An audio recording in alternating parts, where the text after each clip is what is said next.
আচমকাই দোলার দুচোখ ভিজে ওঠে। সে চুপ হয়ে যায়। দড়িত বলতে থাকে, যার তার গলায় ঝোলাবো কে বলল তোমাকে? আমাকে কি এত অবিবেচক মনে হয়? উপজেলা চেয়ারম্যান তৌকিক আহমেদের ছোট ভাই তার বাবাকে নিয়ে তোমার ছোট চাচার কাছে প্রস্তাব দিয়েছে বিয়ে। যার তার গলায় ঝুলাবো না, সারা জীবন রানী বানিয়ে রাখবে তোমায়। দোলা ভীষণ অবাক হয়। গলার কাছে দলা পাকিয়ে থাকে, কান্না দমিয়ে ফেলে বলে উঠে, কার কথা বললে? ছেলের নাম শেখ তৌসিফ আহমেদ, তৌকিক আহমেদের ছোট ভাই। ঢাকা থেকে পড়াশোনা শেষ করে বরগুনা এসে বাপের ব্যবসা সামলাচ্ছে। তোমাকে পছন্দ করেছে। আজ বিকেলে তৌকিক আহমেদ নিজে আসবে আমাদের সাথে কথা বলতে, ফোনে বলল। দোলা আর কিছু না শুনেই ফোন কেটে দেয়। কিছুক্ষণ বিছানায় নিষ্প্রভ হয়ে বসে থেকে উঠে দাঁড়ায়। তারপর আলমারি থেকে একটি শপিং ব্যাগ বের করে। রেডি হয়ে সে নিচে নেমে একটা রিকশা দাঁড় করায়। রিকশাওয়ালা দোলার গন্তব্যের ঠিকানা জানতে চাইলে দোলা বলে, উপজেলা চেয়ারম্যানের বাড়িতে যাব। অপরদিকে শেখ বাড়িতে উৎসব উৎসব ভাব। তৌকির তৌসিফের বাবা তৌফিকুল আহমেদ সপ্তাহখানেক আগে তামিলনাড়ু থেকে ফিরেছেন চিকিৎসা নিয়ে। তার আসা উপলক্ষে বাড়িতে রাজ্যের মেহমান এসেছে। তন্ময় আহমেদ এ বাড়িতে মেজ ছেলের স্ত্রী পুত্র নিয়ে এসেছে বরিশাল থেকে। সে তৌকিকের থেকে 3 বছরের ছোট এবং তৌসিফের থেকে 7 বছরের বড়। বরিশাল বজ্রমোহন কলেজের প্রফেসর তন্ময়ের পরিবার নিয়ে সেখানেই থাকে। তৌসিফেরা 5 ভাই বোন। তৌকির, তন্ময়, তৌসিফ, তানিয়া, তারানা। তৌসিফের ভাই বোন সবার বিয়ে হয়েছে, শুধুমাত্র তৌসিফ বাকি ছিল। তৌসিফের বিয়ের আগ্রহ দেখাতো না। বাড়ির সবাই এতদিন চুপ ছিল, কিন্তু শেখ তৌসিফ আহমেদ পড়াশোনা শেষ করে 28-এ পা রাখতে না রাখতে তৌকির আহমেদ ভাইয়ের বিয়ে নিয়ে মাথা ব্যথা শুরু হয়ে গিয়েছে। বেশ খোঁজ খবর লাগাচ্ছিল ঢাকার তৌসিফের কোনো গার্লফ্রেন্ড আছে কিনা সেটা জানতে। কিন্তু সেরকম কিছু জানা যায়নি। বাড়ির ছোট ছেলেকে নিয়ে সবার একটু অন্যরকম আশা। পাত্রী দেখাও শুরু করেছিল সব।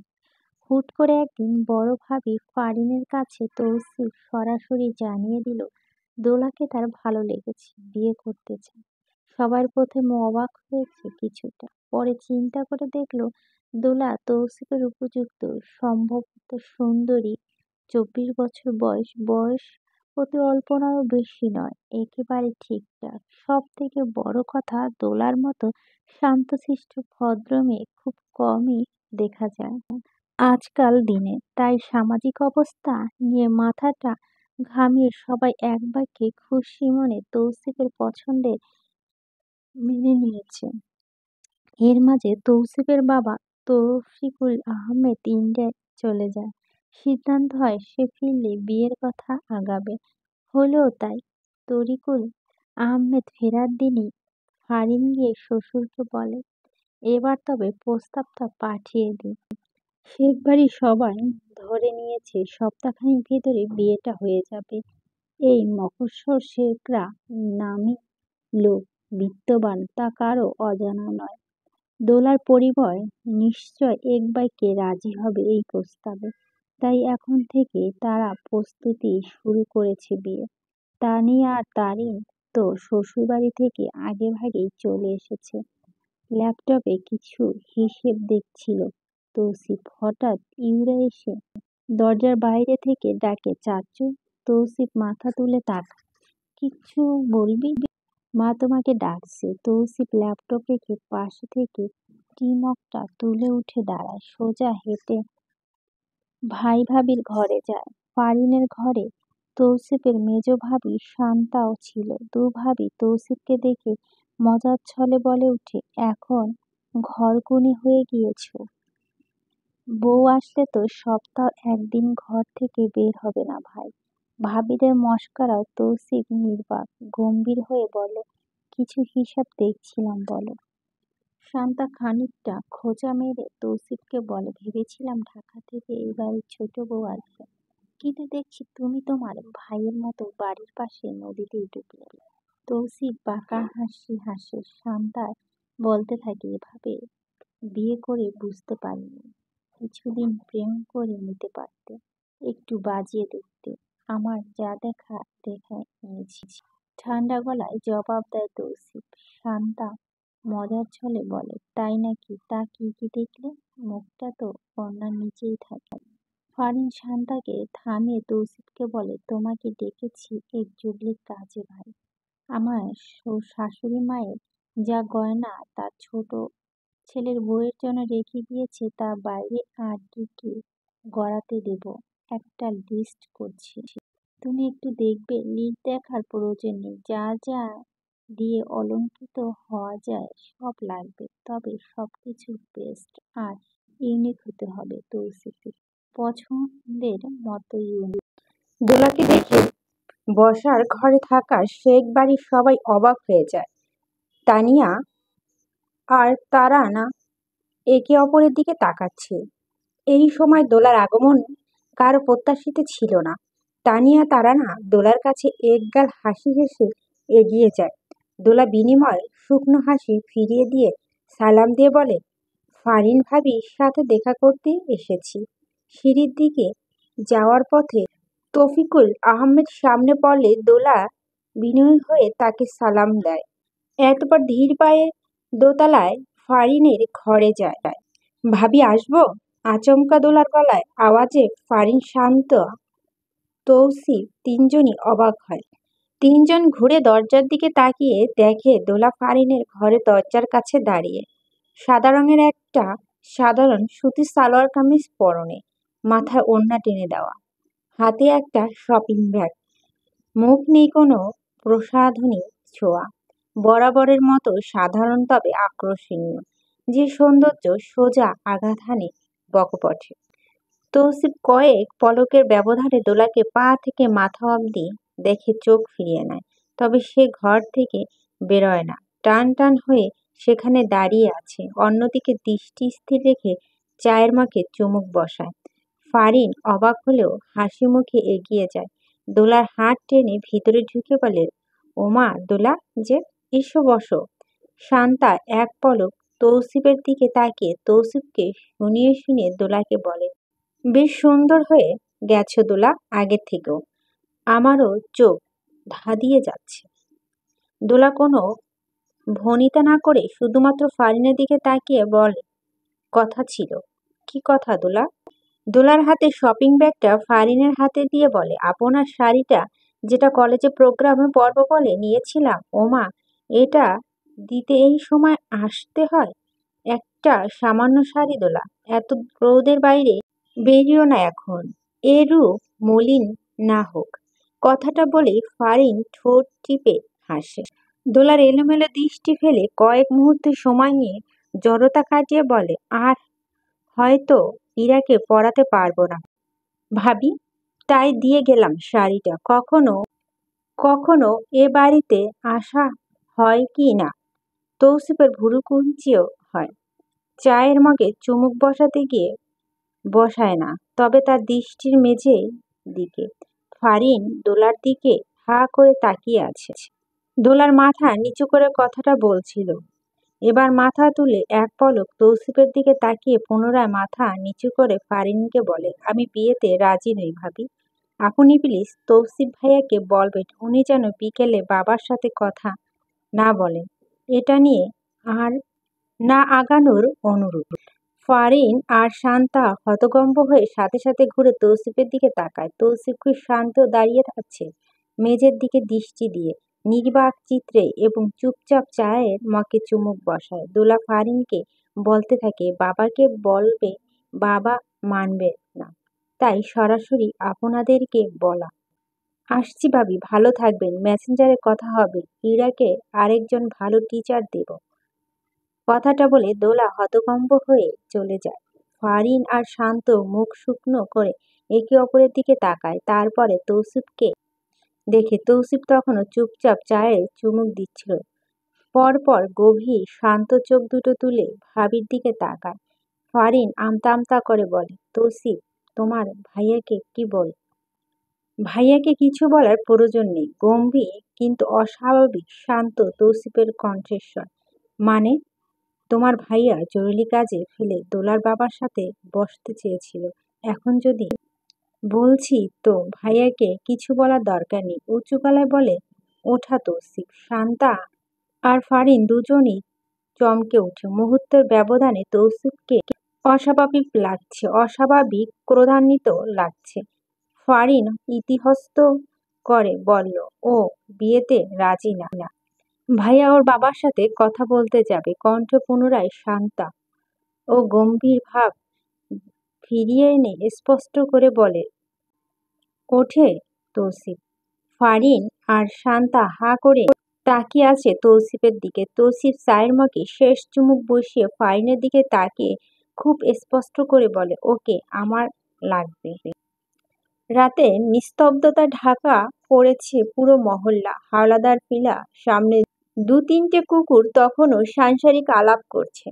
আজও দেরি জারিফের বন্ধুদের সাথে আড্ডা দিয়ে দোলার সাথে দেখা করেছে। ফজিতুন্নেসা ছাত্রীনিবাসের পেছনের গলিতে দাঁড়িয়ে জানালার দিকে তাকিয়ে ঘণ্টাখানিক ফোন আলাপ করছে। মশার কামড় খেয়ে মনে ভালো নেই দোলার। জারিফ তার মন ভালো করতে পারেনি, উল্টো নিজেই মন খারাপ নিয়ে ফিরেছে। শেখ তৌসিফ আহমেদের নাম বারবার তাকে যন্ত্রণা দিচ্ছে। দেশে কি আর মেয়ে নেই? তার দুলির দিকে নজর দেয় কোন সাহসে? দোলার ওপর হঠাৎ রাগ ওঠায়। জারিফের আজ বোরখা পরে চলাফেরা করলে এমন হতো না। পরপর নিজের ওপর ক্ষেপে যায় জারিফ। মেয়েটাকে শুধু শুধু দুষছেন কেন? দোলা তো ইচ্ছে থাকলেও শ্বাসকষ্ট সমস্যার জন্য বোরখা পরতে পারে না। একটা দীর্ঘশ্বাস বেরিয়ে যায় জারিফের ভিতর থেকে। কোনো অহেতুক একে তাকে দুষছে সে। তার ব্যর্থতা দোলাকে কখনো সে বউ করতে পারেনি।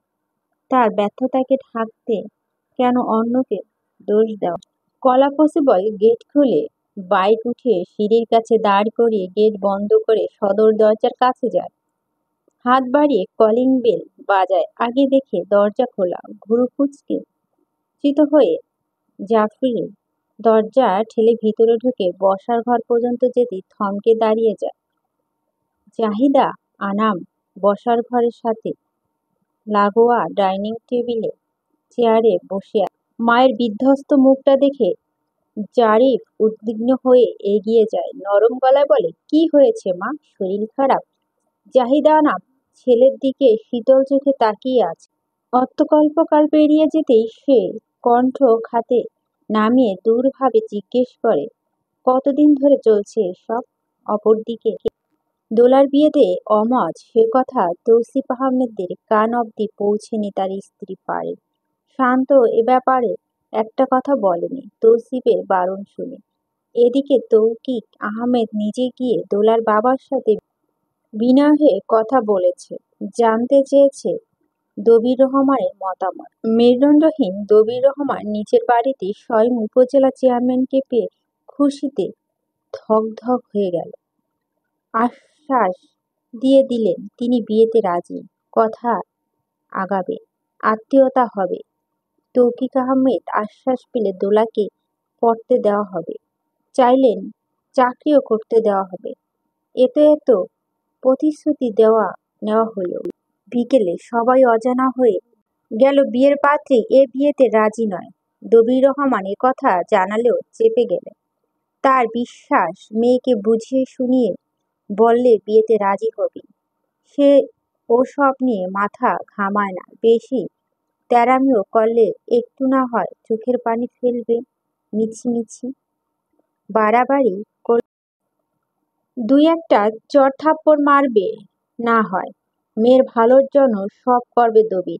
এক সময় মেয়ে ঠিকই বুঝবে এত ভালো পরিবার কি করে হাতছাড়া করবে সে। সারা জীবন সে ট্রেডার্সের মালিকদের প্রতিপত্তির কথা মহর্ষকে শুনে এসে দবির। আর সে বাড়ি থেকে প্রস্তাব এসেছে তার মেয়ের জন্য।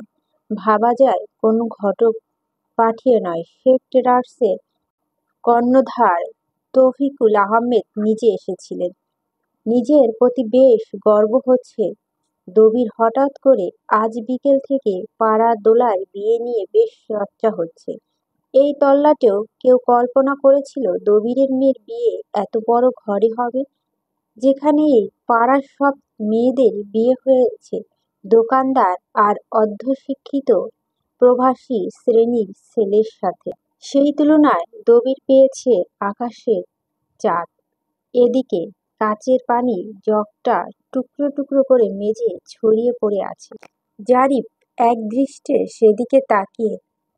জাহিদা আনাম শাড়ির আঁচল মুখে চেপে ধরে কাঁদছে। একটু পর পর কেঁপে কেঁপে উঠছে তার শরীর। জারিফ কিছুক্ষণ মেঝের দিকে দৃষ্টি রেখে দৃষ্টি সরিয়ে মাকে দেখে। অসহায়ের মতো বলল, মা, ছাড়তে পারবো না ওকে। জাহিদা আনাম মুখ তুলে তাকায় না ছেলের দিকে, শুধু একটা বড় দীর্ঘশ্বাস ছেড়ে উঠে দাঁড়ায়। হন্তদন্ত হয়ে নিজের ঘরে ঢুকে ধপ করে দরজা লাগিয়ে দেয়। জারিফ ছুটে যায় দরজার কাছে, আকুল হয়ে দরজা ধাক্কা দিতে থাকে, চেঁচিয়ে বলতে থাকে, মা, ফুপি তোমার সাথে যা করেছে এতে দোলার দোষ কোথায়? তুমি আমাকে এইটুকু বোঝাও, শুধু এইটুকু বোঝাও। জারিফের চেঁচামেচিতে জাহিনের ঘুম ভেঙে যায়। সে চোখ ডলতে ডলতে এসে বসার ঘরে দাঁড়িয়ে পড়ে। জারিফ মায়ের দরজার অনবরত ধাক্কা দিয়ে যাচ্ছে, আকুল হয়ে বলছে, মা, দুলি খুব ভালো মেয়ে, ও আমাদের সবাইকে ভালো রাখবে মা। তুমি বিশ্বাস করো। দরজার ওপাশে জাহিদা আনাম চুপচাপ বসে আছে। জারিফ পুনরায় বলে উঠল, মা, ওর অন্যায় কি একটু বলো। কেন ওকে সহ্য করতে পারো না? একটা যুক্তিসঙ্গত কারণ বলো। বলো আমাকে। নীরবতা ভাঙে জাহিদার। সে খুব শান্ত স্বরে বলে, ওর দোষ আছে, অবশ্যই আছে। ওর দোষ হচ্ছে ও ওই মহিলার মেয়ে। যে মহিলা তোর মাকে তোর বাবার কাছে খারাপ সাজাতে তোর মায়ের ঘরে পরপুরুষ ঢুকিয়েছিল।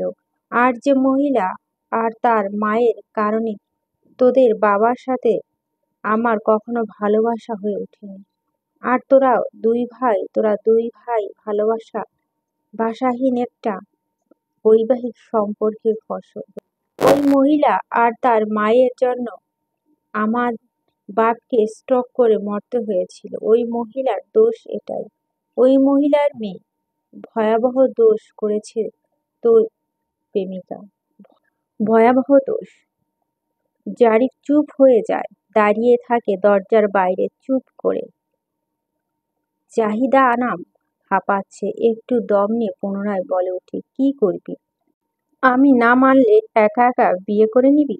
নে বাবা, আমার কাজ ছিল তোকে জন্ম দিয়েছি, তোকে বড় করেছি, আমার মায়ের দায়িত্ব শেষ। এছাড়া সন্তানের জীবনে একটা মায়ের কি ভূমিকা? সারা জীবন তোর সংসার করবি? আমি আর কয়দিন বাঁচবো? আমার ইচ্ছা অনিচ্ছাকে প্রাধান্য কেন দিবি? জীবন তোদের। যা, বিয়ে করে আন, যা। কথাগুলো বলতে বলতে কান্না ভেঙে পড়ে জাহিদা আনাম। জারিফ চুপচাপ দাঁড়িয়ে থাকে।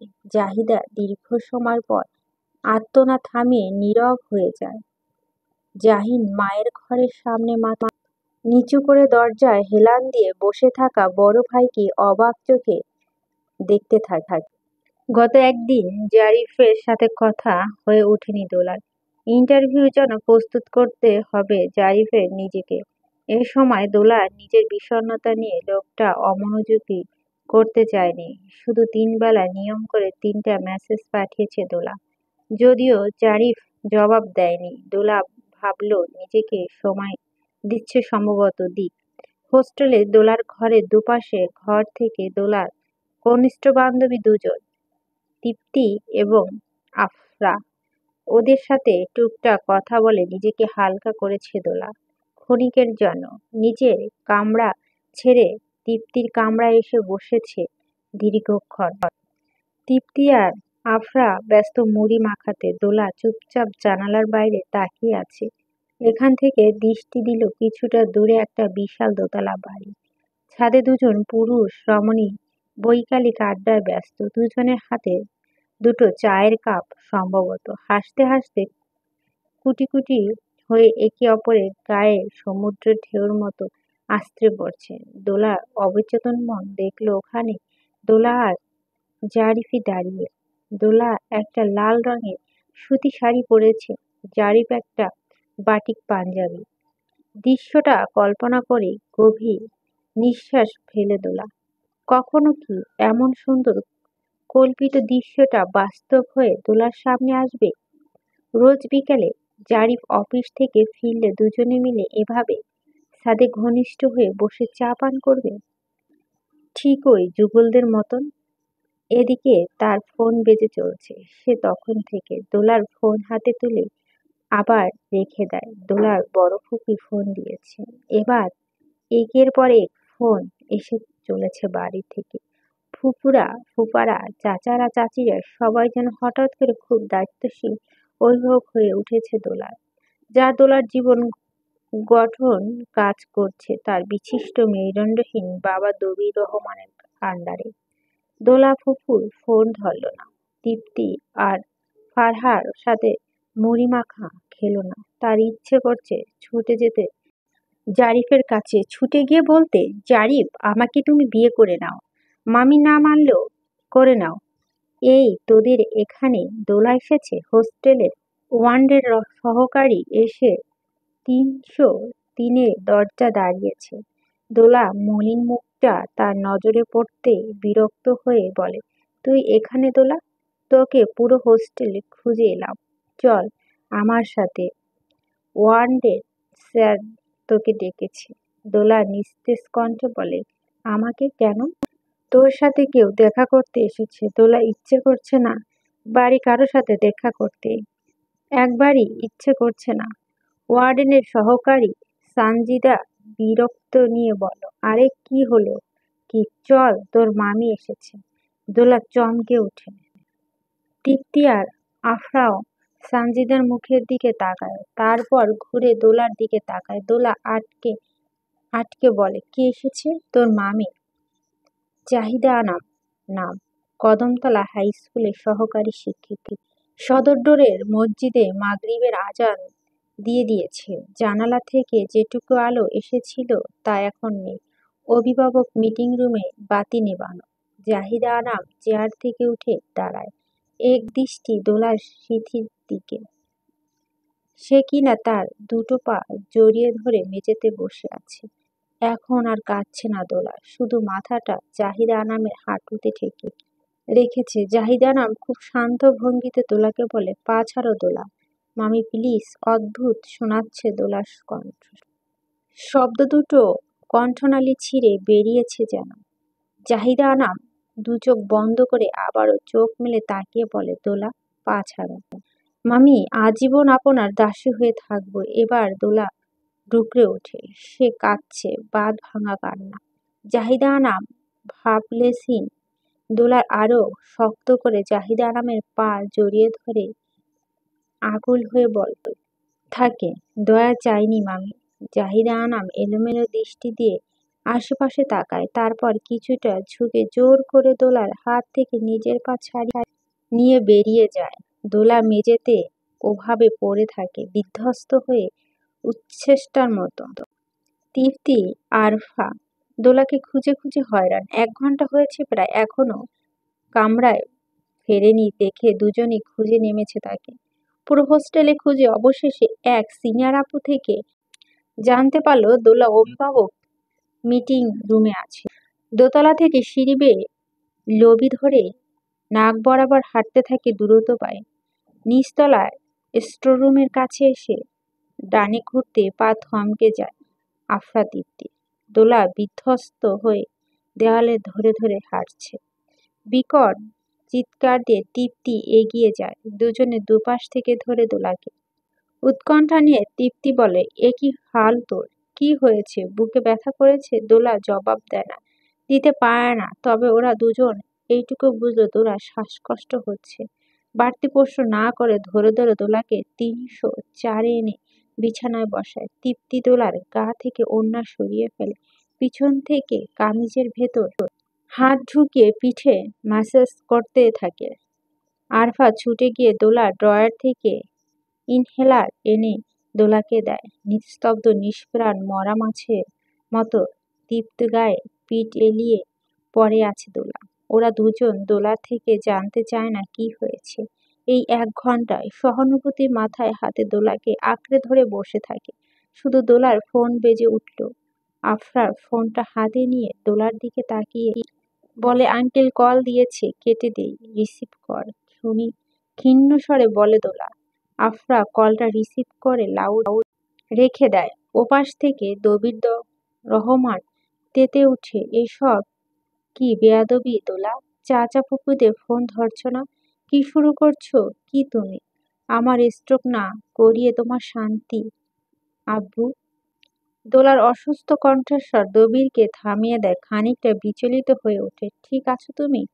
কণ্ঠ এমন শোনাচ্ছে কেন? দোলা যে সেসব কিছুই জবাব না দিয়ে স্ফুট স্বরে বলে ওঠে, আমি বিয়েতে রাজি আব্বু।